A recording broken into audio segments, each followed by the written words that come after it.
Hey guys, today we're going to look at Metroid Zero Mission. This is a game I've been wanting to look at for a very long time, and just recently I finally got my hands on it. And rather nice condition version for a very reasonable price. So from what I can find from searches and that sort of thing, this is the only video, unboxing of Metroid Zero Mission on YouTube.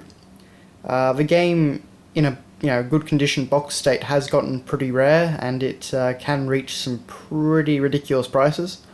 But I've been searching for this for keeping my eye on eBay and that sort of thing for a number of years now. So there are good condition copies for a fair price if you just keep looking. So on the front here we have this very cool looking cover. Samus is in Crateria on Zebes, and she's causing a bit of havoc, destroying a few different enemies, hoppers and zoomers and such. And we get a very nice detailed shot of Samus. She's pushed her foot into the ground, breaking it. Her arm cannons just discharged a shot, and all the little details. You can't actually see anything behind the visor, which is a nice little throwback to the original Metroid, which this is a remake of, where you didn't know, if Samus was a boy or a girl or whatever. In the background over here we have Chozo statues and such, and all the way up here we have this ominous silhouette of Ridley. So it's a really cool box cover, quite arguably the best in Metroid, and Metroid games have had some pretty cool box arts, but yeah, anyway, that's fun. So, this is the American version, by the way, if you couldn't tell by the ESRB or ESRB rating. So on the sides here we have different pictures of Samus. So, there she is right there. There she is there. And, well, just for warnings on this side. Pretty dull. On the back here we have another pretty impressive scene. So in the background we have the ruins of the Chozo culture on Zebes, which looks pretty cool. First time it was ever really drawn out like that, and Zero Mission does contribute a bit to the Chozo mythos. So we have two screenshots here, one from the opening cutscene and one against Kraid, which is a bit different from his original boss battle in Metroid on NES. So over here we have a blurb describing all the details about the game as per normal. The full story of Samus Aran's first mission finally unfolds. They actually say that the first Metroid game just scratched the surface on the cataclysmic events on planet Zebes, and at long last the rest of the tale has come to light. So they even, but will the end of Mother Brain really mean the end of the story? So yes, for those of you that don't know, Metroid Zero Mission, it is a retelling of Metroid 1's story, but it contains new areas and that sort of thing. Like, you get to see the outside of a wrecked ship, and you go through like a pirate mothership that has crashed, and you get to go through some new Chozo ruins called Chizodia. So there's plenty of new stuff like that. Note that down here, by the way, it says, arm yourself. Use weapons and equipment drawn from the entire Metroid series, like the Speed Booster and Morph Ball, and new power-ups like the Power Grip. Just like to point out, the Power Grip is the only new power-up, and all it does is, let Samus grab ledges, which is really useful, but, yeah, it's, it's not terribly exciting in itself. But anyway, so that's the box. Inside we have a few little things. We have the standard health and safety precautions booklet for the Game Boy Advance. We have an ad for the Game Boy Player, which came out reasonably far into the GBA's lifespan.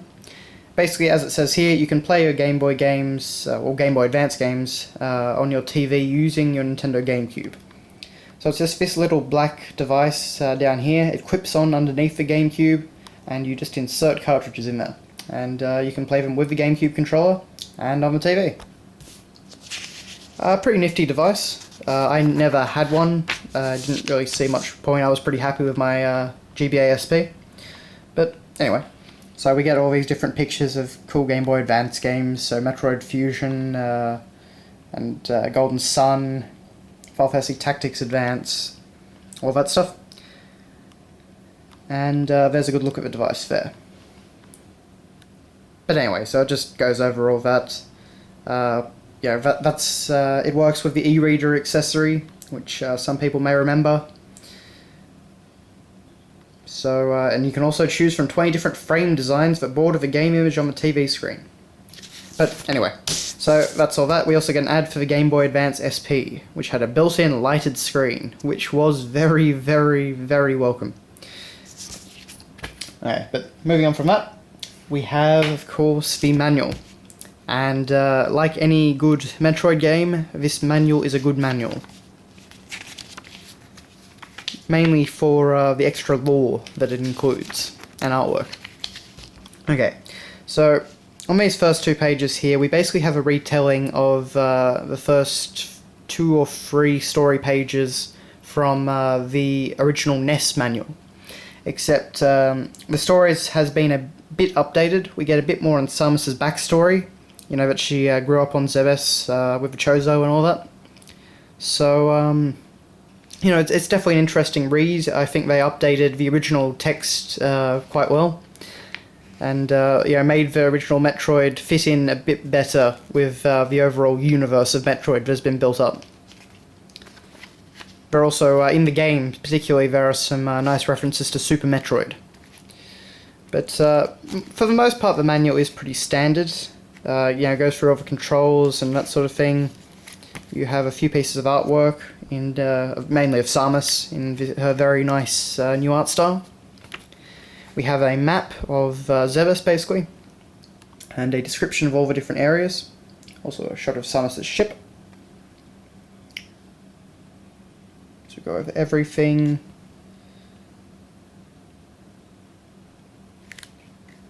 This is actually one of the places where it mentions that Ridley is the leader of the Space Pirates, which is interesting for people that like Metroid lore. And then we basically get an index of all the items. So we go through everything: the short beam, the long beam, the charge beam, the ice beam, the wave beam, the bombs, the power bombs, the morph ball, the power grip, the speed booster, the high jump, the screw attack, the normal and super missiles, and the Varia suit.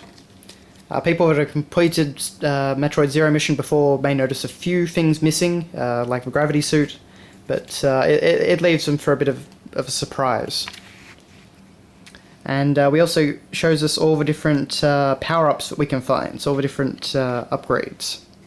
And also the hatches, special blocks. So it does a pretty good job of preparing you for the Metroid world. We also have a glossary of some enemies. It's only 2 pages, but it's pretty neat nonetheless. So Zoomers, Rippers, Screes. I always thought they were actually called Screebats, but anyway. Kraid, just thrown in there. And Metroids, of course. No, that's also very reminiscent of the original NES Metroid manual. And then we have a description of the gallery. You can basically view images after you beat the game. And you could also connect with Metroid Fusion. All it would do, though, I mean, you need 2 Game Boys and a Game Boy Advance link cable and both games for this. And you need to have completed Metroid Fusion. But if you've done all that, then all you really get is an image gallery. It's a nice image gallery, but for all the effort and potentially money that it would cost for you to set that up, certainly not worth it, in my opinion anyway. And Metroid Zero Mission also comes with the original NES Metroid. While they do, while the manual here helps, like it notes, it has a section on saving data, notes that there's no save rooms and you have to use passwords, shock horror. But it also added a little menu so you could continue, quit, reset, or sleep. But it's pretty much unchanged from the original, so all the challenge and potentially frustration is there.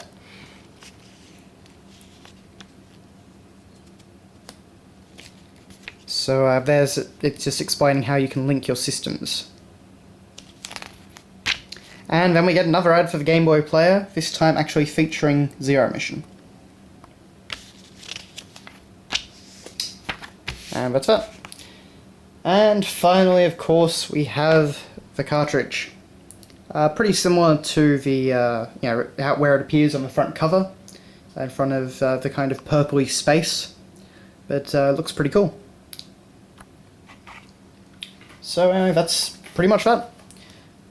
So thanks a lot for watching, guys. I hope you've enjoyed this look at Metroid Zero Mission, not the bootleg version this time. So yeah, see you later.